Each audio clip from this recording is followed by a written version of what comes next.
What if the worst moment of your life was the start of your real one? Not the day you lost the job, the relationship, the role. The day you lost the illusion that those things were you. People call it failure. They say you collapsed, that you broke. But what if collapse wasn't a sign of weakness? What if it was proof that the false structure around you had grown too small? What if you were never meant to carry that identity to begin with? Carl Jung said that we often mistake our persona, our mask, for who we are. And it works until it doesn't. Until the world removes the scaffolding and you're left staring at the sky without armor, without applause. It's terrifying because you've spent years curating a life, holding it together, becoming the version of you others could admire. And now that version is gone. What do you do when the identity you built no longer fits? Who are you when the suit comes off and you realize it was always stitched from someone else's expectations? This is the moment most people run from. They self-correct, rebrand, hustle harder. But some very few stay. If that's you, stay. Just for a moment longer. Because what you're feeling right now might not be the end of something. It might be your beginning. Collapse is not the same as destruction. A nebula collapses to become a star. A seed splits open to become a tree. You're not being broken, you're being reformed. And if this is you, if you're walking through the wreckage asking, what now? Tell me in the comments what fell apart. What left you staring at the ceiling at 3 a.m.? I read every story because maybe this isn't the death of who you are. Maybe it's the death of who you never really were. And beneath that, something ancient is stirring. Something true, something ready to rise. You didn't fail. You were being freed.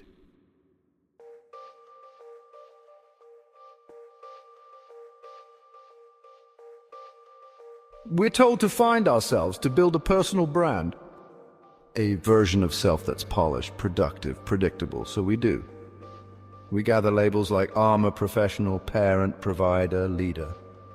We wear them long enough that they start to feel like skin until life does something we didn't plan for. It takes one of them away, and suddenly we panic. Because if the title is gone, if the structure falls, if the mask drops, then who's underneath? Carl Jung called it the crisis of persona.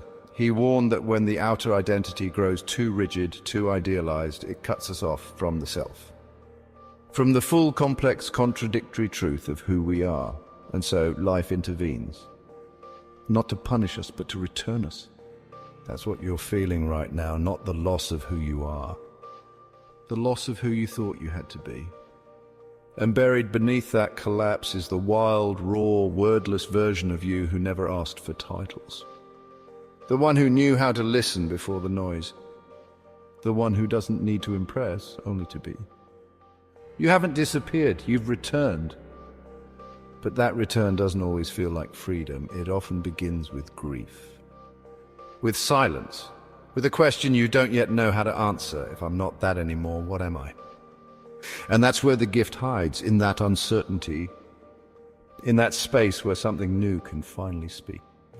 There's an old Sufi tale. A stream reaches the edge of a vast desert.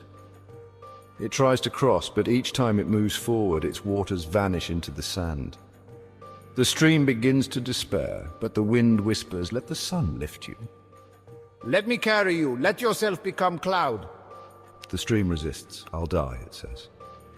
No, the wind replies, you'll transform. And so the stream surrenders. It becomes vapor, rises, travels, and falls again as rain, reborn but still itself. That's what this moment is, not a death, a change of form.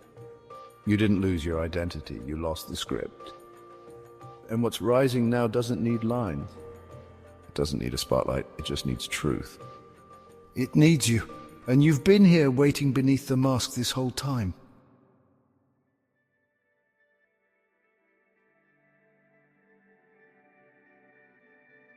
We treat rock bottom like a personal failure, as if ending up there means we did something wrong. But here's the truth no one tells you. Most people don't wake up when they're winning. They wake up when they're on the floor, There's a moment deep in the collapse when something in you whispers, maybe I can't keep doing this. And it's terrifying, because the old ways don't work anymore. But the new way hasn't shown up yet. That space is sacred. Carl Jung called this the beginning of transformation. Not when we ascend, but when the ego's strategies collapse under their own weight. When the persona crumbles and the self finally has room to speak. Here's a surprising truth. Psychologists have found that existential crises, the kind where people question their identity, purpose, and meaning, peak most often between ages 37 and 44. Not during youth, not in retirement, but right when everything should be working. That's not a coincidence. That's the soul saying, we've built enough. Now it's time to ask why. I remember talking to a woman who had it all on paper. 6-figure career, corner office, high performance, everything. And then burnout took her down. She couldn't move, couldn't pretend, couldn't perform. She told me at first I thought I was dying. But what really died was the mask I'd spent years building. She now runs a tiny retreat center in the woods. No more suits, no more ladder to climb. But every person who comes through her door feels seen in a way they've never felt before. She leads not with perfection, but with presence. That's the kind of leader who emerges from collapse. Not the one who climbs higher, the one who goes deeper. And if you're still in the middle of it, sitting in the dust of everything that's broken, stay. You haven't failed. You've been stripped of what wasn't true. You're not at the bottom, you're at the beginning. This is where the mask burns, where the story dies. Where the voice inside you stops whispering and starts to roar. Not the ego's voice, the other one. The one that doesn't want more, the one that wants real. This is sacred ground, and it only reveals its gift to those who don't run.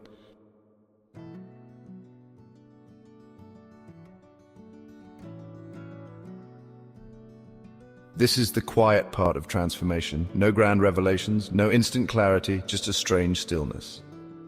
Like the world hit pause and no one told you why. But if you listen closely, there's something moving beneath the silence, something small, something sacred, something new. Carl Jung called this emergence of the self the second birth. Not the one that gives you a name, the one that gives you back your soul. And it doesn't begin with certainty. It begins with a question. If I'm no longer who I was, who am I now? There's a man I met who asked himself that question the night his business collapsed. He'd lost his reputation, his identity. Everything he thought made him worthy. He said, I looked in the mirror and didn't see a failure. I saw nothing. And I realized maybe nothing is where the truth begins. That was the start. No breakthrough. No voice from the sky, just a breath. Just a crack in the story. And from that crack, light, you won't feel strong in this chapter.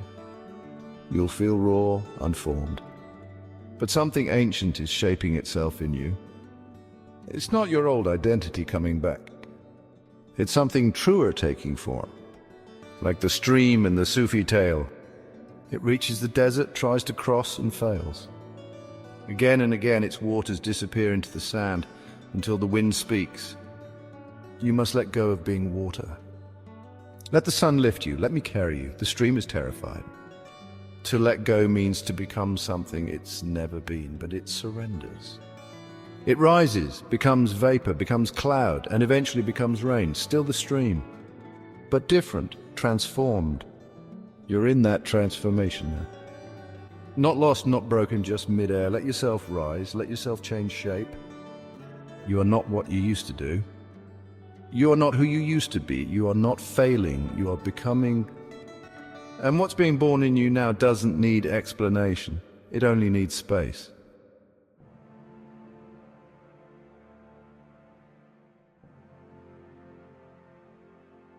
You've stopped pretending. You've stopped reaching for the version of you that once felt impressive, but never felt like home. And for the first time in a long time, you're still. Not because you gave up, but because something inside you finally let go. This is the moment no one talks about, not the breakdown, not the transformation, but the return. The quiet arrival of a presence that feels both familiar and new. The one you used to glimpse between identities, before the performance, before the pressure. This is the real you. Carl Jung said that only the self, not the ego, can hold the contradictions of who we are without splitting apart. And now, after everything's been stripped away, you've met that self. It didn't come dressed in certainty, it came carrying scars. And that's why it's strong. You're no longer the leader who needs to be right. You're the one who knows how to listen. You're no longer chasing power. You've become the kind of person people feel safe around because you've faced your own darkness and made peace with it. That's what makes you powerful now. Not the mask you wore, but the truth you walk in. You carry silence differently now.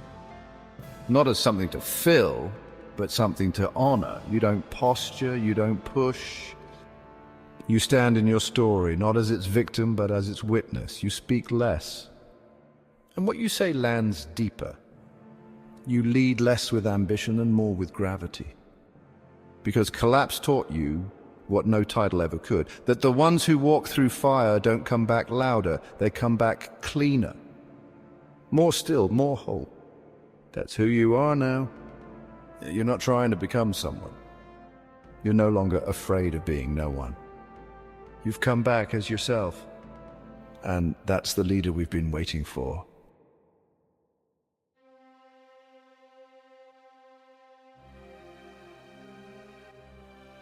You thought the story was over.